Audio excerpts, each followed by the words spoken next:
Je m'appelle Arnaud Raes, je suis éleveur à Féline-Minervois. Mon métier actuellement, c'est de faire manger des brebis et de produire des agneaux. Voilà, je produis de la viande, si vraiment on va à l'essentiel. Dans mon cas, ça se passe en plein air intégral, donc ça implique des charges de transport, par contre, ça n'a aucune charge de mécanisation.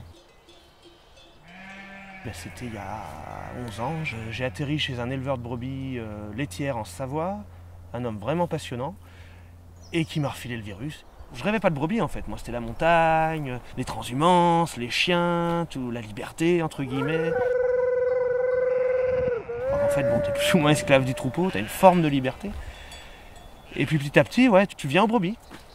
Et là, ça devient 10 fois plus passionnant. On arrive à 500 brebis et là, une centaine d'agnelles. À terme, ça va être entre 5 et 600, je pense. Moi je suis néo-agriculteur, je ne suis pas issu d'un milieu paysan. La ferme où je bossais au début, quand ils tuaient le cochon, voilà, je ne vais pas parler des brebis, je vais parler du cochon, c'était horrible. C'était horrible parce que j'ai pas grandi dans ce milieu-là, mais bon, tu vois tout le monde autour, il n'y a aucun cynisme, pas de méchanceté, c'est cohérent. Et puis, en faisant mon métier, déjà je me suis dit, parce que le métier me plaisait beaucoup, j'ai dit si tu veux continuer, faut l'accepter. Tu rentres dans un rapport de berger. Je les câline pas, mes brebis. Après, je les respecte. Elles mangent bien toute l'année. Des fois, il faut prendre le travail vachement en amont, donc je me bouge pour qu'elles m'oublient. J'essaye de les embêter le moins possible.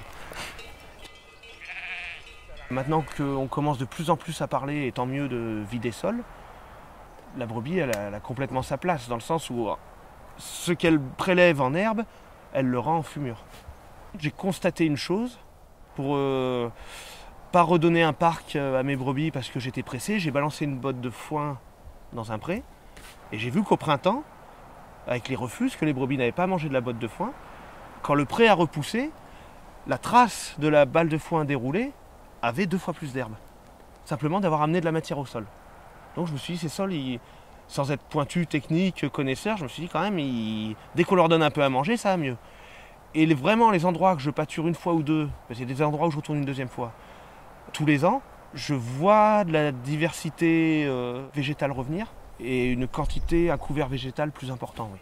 Donc je pense que, je pense que l'élevage, s'il est bien pratiqué, peut redynamiser les sols. On commence à rentrer dans les vignes et on part de l'idée de nettoyer la vigne, économiser un passage de tracteur, pour arriver à l'idée d'amender. Parce que les brebis, ce qu'elles ingèrent, elles vont le rendre sous forme de fumure. On est dans un pays, il n'y a pas de fumier, il n'y a plus d'élevage. Ils en cherchent, les quelques éleveurs qui n'ont pas besoin de tout leur fumier, ils le vendent pour les jardins. Alors que nous, on peut l'amener directement. C'est un gros domaine, il y a 200 hectares, avec une volonté des gens du domaine de passer en bio, qui donc, sur leur technique culturelle, sont déjà sur des pratiques bio depuis 4-5 ans. Chaque fois que j'ai discuté avec chefs de culture, on parle vie des sols, on parle pas argent. Et cette année, j'ai eu un petit problème de Pâques, donc j'ai une partie des primes qui a sauté. Donc cette année, ça va être ric-rac. Ça devait être l'année où je devais commencer à m'en sortir. Bon, la 3e année, c'est pas si mal. Ce sera la 4e année. Voilà.